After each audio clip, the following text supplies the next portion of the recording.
Sangria, tapas bar and restaurant. A taste of old world Spanish charm in downtown Sarasota.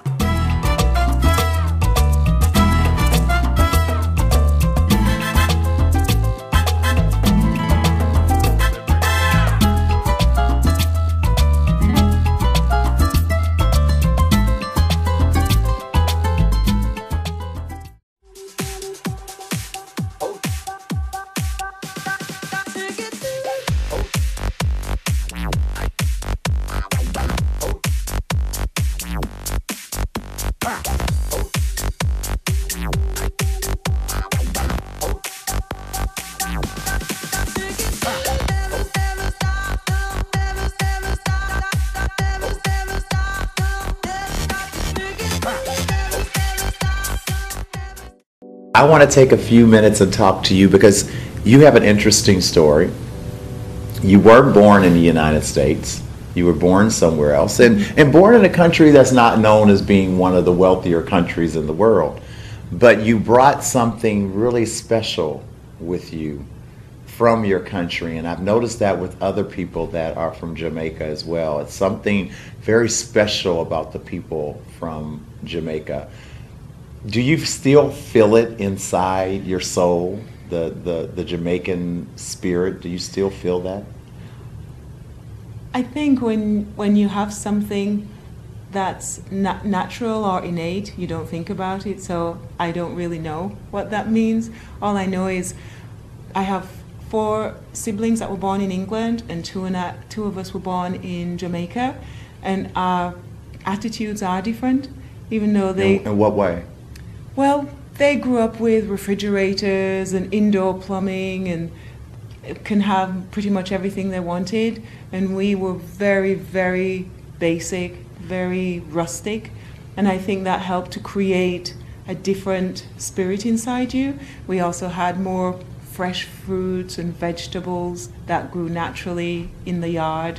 All of that, I think, just went to produce different types of attitudes. What happened that took you or took your parents from Jamaica to England? Well, actually I grew up my first 9 years with my grandparents. My sister with one set of grandparents and I was with the other. My mother and father went to England because employment, and my mother saved up enough to send for my sister and I when I was 9. How does it feel when you grow up with your grandparents for 9 years and then you go back to your parent after that? Well, first I didn't actually know I had other parents other than my grandparents. You thought your grandparents were your parents? Never occurred to me. It was more extended. My aunties lived in this little cabin over here. Somebody else lived over here. So it was a very extended family. Everybody took care of everybody else. And I didn't know until it was time to take passport pictures and apply for visas and things like that that I had a mother and a father. You never met your mother and father before you were 9 years old? No. Well, I'm sure I met my mother. What's great about doing this show is that I can get an opportunity to actually know all the people that come on my show, that I have as guests on my show. I feel like now we're friends. Yes, you're easy to be friends with. Well, thank you. Is there something that you notice that is less identifiable when it comes to race in Jamaica as opposed to maybe the people are here in the U.S.? You know, that's a good question, because I say this a lot, that with the election and with Obama, and it was such a great and amazing thing, I thought it was great and amazing in a different way, because in Jamaica, where the blacks are the majority, I think you have a completely different mindset. Just like the Bahamas. You remember the Bahamas? Yes. How they have a completely different attitude. They don't feel sort of that, like oppression, you know, because they feel like, and they strip their stuff and they don't care. So I think I was really happy that that happened. I think it's a really positive thing for blacks in America all over the world. But for me, it was just a really good guy got elected president. Okay. And the color thing, I go for interesting, good spirit, good heart. Color for me is... So when you look at your husband, do you see a white man? I see a crazy person. Now, when he looks at you, does he see a black woman? No, I really don't think so. And this is, my whole family are like that. I think we're curious and we like to think outside of the box and the norm. And if I was white, I think I would be with the biggest, blackest man. What's different is what I like. Is and what I you think like. the Okay. world is so small and people tend to stick to the same patterns. And that might be a part of problems that are going on, I think. Is there something special about you think, that makes people feel so welcome when they come through the door? I don't know. I start with the concept that no one's perfect. We all have our stuff.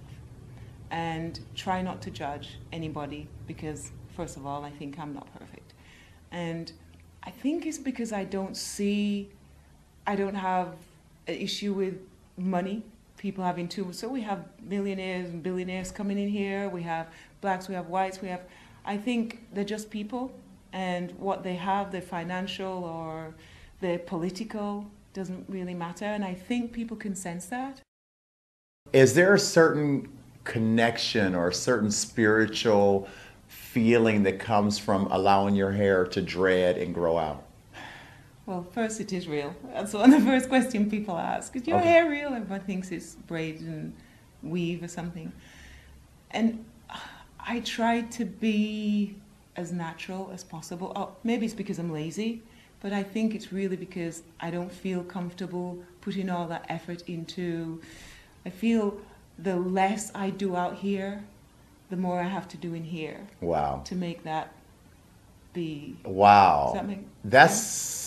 so profound that I think that most people out there listening to that it's you look at so many people, and you're absolutely right. If you stripped away all of the designer clothes and the $200 hairstyles and the fancy lipstick and the perfumes and the jewelry, and I'm just as guilty as anyone else, and all you're left with is the shell, we all have to work harder on the person that we're projecting from the inside out, and that's what you do.